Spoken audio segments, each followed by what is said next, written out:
سلام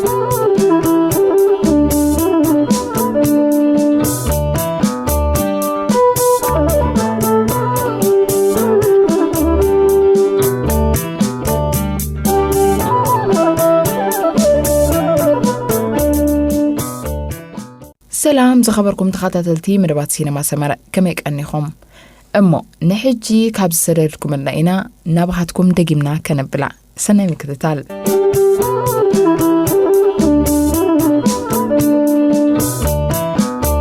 سبيتي سرحي بلان عدو عيله سرح كانت يدي نسخة انا دا ابانكي كم حساب تقاطع طريقة تسرح كندي ساعة تسرح كان ما كتب له نقوم سوفركو مشيتي ملس سبيت خاخا انت يسرحه هو كجر مكا سبيت يسرح بلان عدو عيله بك انا يجزا طريقة تسرح انت تايت بلا لغا من دا يغرسك سبيتي تغرسني نمبر من دا غرسني داي دسرح اللواي نقول ساعة حموش تتسيا جزال عيلا قرص سريحة أنا ساعة شو منتصر حي خيد دقهم كمن تمرت بيتي بتحم أنت حميم قاعد أخذهم نسامبر من ده أنت يدسرح اللواي دحر قرصي حات أتيوا كدانم قيرا نتمرت بيتهم تبصحم صبا أسبيزا قال خدعة من يقبر لكم أنا دوني عايد عخاني خامسلني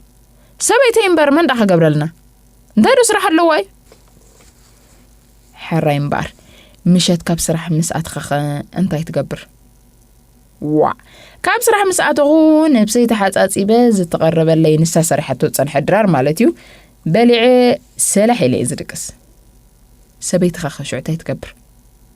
نسا دا انت يسرح اللواديو درار مستود اللعيلة حاتات إبا نتوم قلعو قال زتصنع عن تلوم تحقزهم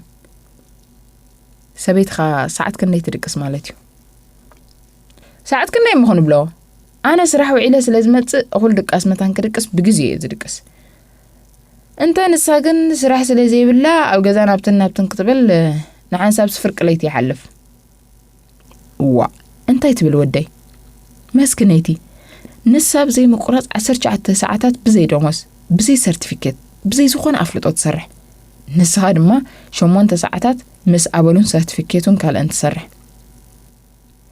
أمو نحرم عالترو تغيركم كتفتنوه سوقبال وديكم يتمت سبيتي برهان جزاء نسبيت خال على زخونا نجر كبرن بوتان هبا نسات تقبرو سلازي قبرت راي كم حنتي عاق زحت راي توصر نسات تقبرو نجر كتقبرو خمزي تقلو انت جنزب لك معرخ ندزين برهان جزاء لك أكمتي عد برهان جزاء زخونت سبيت دمانات كان يدك هم برهان جزاء بعلاون يدكو بعلاون أديا زخبركم سمعتنا مز حسب انت سسمامعكم شارك بروح لايك سبسكرايب لما يترسعوا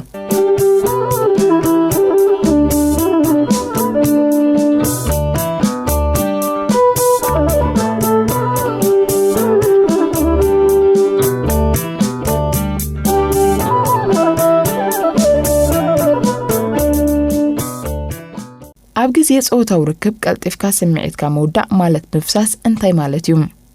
دق تبعتيو أبجز يسقطوا وركب كسب كندي دقايق كيودو يصنحو عزيز فلالا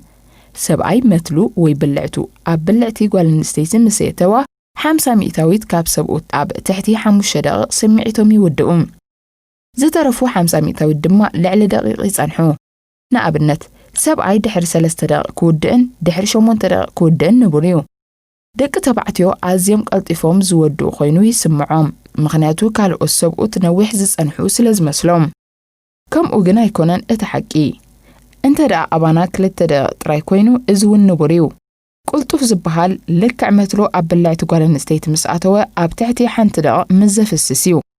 متلو ابلعتو قال نستيت مساتنايو سمعتنا كنقطاطر مزي نخيل قلطفكا ناي مودا صقم علنا خنبل نخيل تنقي قلطف سمعت مودا دما وحدي تمكرو سمعتنا عم قطصارن صوتاوي سمعت من وحن صوتاو ركب كيف تصمكان نويح اوان مصناح بيولوجيكاوي تنقي كهلو وني خيليم እዚ ማለት ወዲ ተባዕታይ ካብታ ጾታው ርክብ ዝጀመረላ ክሳብ ምፍጻም ይሽገር ማለት እዩ ጫፍ መትሎ ኣዝዩ ተነቃፊ ይኸውን እሞ ኣብ ውሽጢ ሓደ ደቂቕ ከም ዝወድቕ ይገብሮም ዘይርጉእነት ዘይምዝናይ ጸቕጢ ስምዒትና ንኽንቆጻጸርን ቀልጢፍና ክንውድእን ይገብሩ ህንጡይነት ወይ ተርባጽ ልዕሊ ሓደ ደቂቕ ጾታው ርክብ ንምግባር ስምዒት ምህላው እንተኾነ ኣብ ተግባር ክትገብሮ ብዘይምኽኣልካ ልዑል ፍርሕን ጸቕጥን ይስምዓካ እዚ ድማ ቀልጢፍካ ስምዒትካ ንኽትውድእ ጠንቂ ይኸውን ቀልጢፍካ ከም ዝወዳእካ ምስ ዝስምዓካ ኣብ ቀጻሊ ጾታው ርክብ ኣብ እትፍጽመሉ ግዜ ልዑል ጸቕጥን ፍርሕን ክስምዓካ ይኽእል እዩ ምኽሪ ንቐልጢፍካ ጾታው ስምዒት ዝውድኡ ዝበዝሐ ግዜ ድሕሪ ሓደ ወይ ክልተ ደቂቕ ዶ ስምዒትና ንውድእ እወን እንተኾይኑ መልስና ንቡር እዩ ምናልባት ንመጻምድትና እኹል ዘይኮይኑ ክስምዓና ይኽእል እዩ ምስ መጻምድትና ክንዘራርበሉ ይግባእ ምናልባት እውን ንመጻምድትና ዘየሸግር ወይ ንቡር ክኸውን ይኽእል እዩ ብቐጥታ መትሎ ምስ ኣተወ ኣብ ሓደ ደቂቕ ዝኣክል ንውድእ እንተኾይንና እሞ ድማ ንምምሕያሹ ገለ ክንገብር ምስ እንደሊ እዚ ስዕብ ምኽሪ ክጠቕመና ይኽእል እዩ ኣብ ግዜ ጾታዊ ርክብ ጾታዊ ስምዒትና ንምንዋሕ ልምምድ ንምግባር ብዝበለጸ ሴጋ ማለት ግብረ ሕቡእ ኣብ ንገብረሉ እዋን ክንለማመድ ንኽእል ኣብ ኣይናይ እዋን ኢና ስምዒትና ክንቆጻጸሮ ዘይንኽእለሉ ደረጃ ክንፈልጦ ኣዝዩ ኣገዳሲ እዩ እንተ ደኣ ስምዒት ክመጸና ደልዩ ብቐጥታ ደው ንበል ንሓፂር ግዜ ደው ኢልና ድማ መሊስና ሴጋ ምግባር ንቐጽል ከም እንደገና ኣብ መንጎ ደው ብምባል በብቑሩብ ከመይ ጌርና ስምዒትና ንነውሕ ንለማመድ እንተ ደኣ ልዕሊ 2 ደቂቕ ክንጸንሕ ክኢልና ኣብ ተግባር ኣብ ግዜ ጾታዊ ርክብ ድማ ንፈትኖ ካልኣይ ኣመራፂ ድማ ኣብ ቀዳማይ ግዜ ቀልጢፍካ ስምዒትካ ምውዳእ ድሕሪኡ ጾታዊ ርክብ ምቕጻል መትሎ ክቐንዕ እንተ ደኣ ክኢሉ ኣብ ካልኣይ ግዜ ከይወዳእና ነዊሕ ክንጸንሕ ንኽእል ከነስተውዕለሉ ዘለና ኮንዶም ምስ እንጥቀም ሓንሳብ ጾታዊ ርክብ ምስ ገበርና ኣብ ካልኣይ ግዜ እውን ሓድሽ ኮንዶም ክንጥቀም ኣለና ኣብ ግዜ ጾታዊ ርክብ ህንጡይነት ወይ ተርባጽ ምስ ዝስምዓና ምስ መጻምድትና ክንዘራረበሉ ይግባእ ኣብ ክንዲ ምስ መጻምድትና ተዘራሪብና ክንፈትሖ ንፍትን ብሰንኪ ሕፍረት ስቕ መባል ምስ እንመርጽ ንጸገምና መሊሱ የጋድድ እዩ ገለ ሰብኦት ኣብ ትሕቲ ሓንቲ ደቂቕ ስምዒቶም ይውድኡ እዚ ምኽሪ ገለ ይሕግዞም ዶ ንብል ወይስ ወላ ሓንቲ ኣበርክቶ የብሉን ተመሳሳሊ ጸገም ዝህልወና ናብ ሓኪምና ብምኻድ ሓገዝ ክንሓትት ይግባአና ፍወሳን ቀልጢፍካ ጾታዊ ስምዒት ምውዳእ ድማ ምስ ሓኪም ዝርራብ ምኽሪ ወይ መድሃኒት ንኽንመርጽ ይሕግዘና እዩ ምኽርናን መድሃኒትን ብሓባር ብምጥቃም ምን ልምማድ ዝሓሸ ውጽኢት ኣለዎ ካብ መድሃኒት ወይ ልምምድ ንበይን ምጥቃም መድሃኒት ምስ እንመርጽ ከኒና ወይ መደዘዚ ጀል መርጫ ኣለና መድሃኒት ብሓኪም ዝእዘዘልና ጥራይና ክንገዝኦ እንኽእል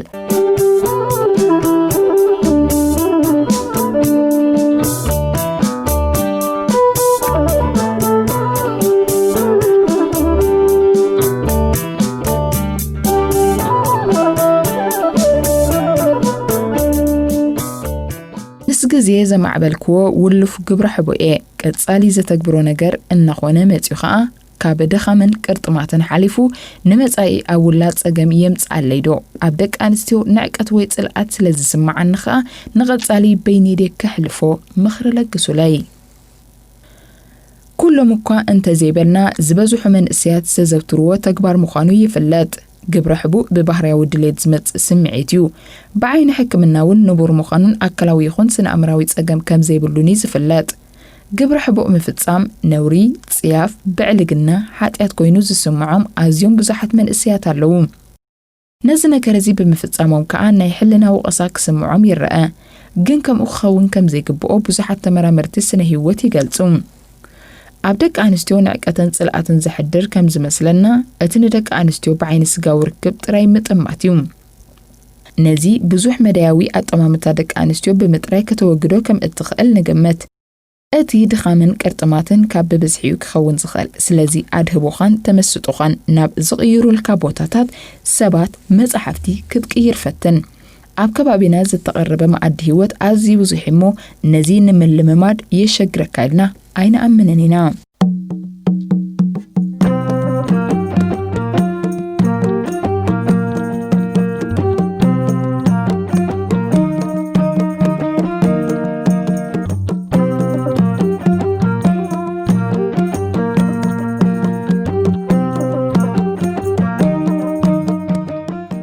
ዝኸበርኩምን ዝኸበርክንን ተኸታተልቲ ሲነማ ሰመረ ናይ ሎሚ ትሕዝቶና ኣብዚ ክንዛዝም ኢና ኣብዚ መጽእ ብፍልይ ዝበለ ትሕዝቶ ኢና ክንረኸብ ላይክ ኤንድ ሰብስክራይብ ኣይትረስዑ ሓደራ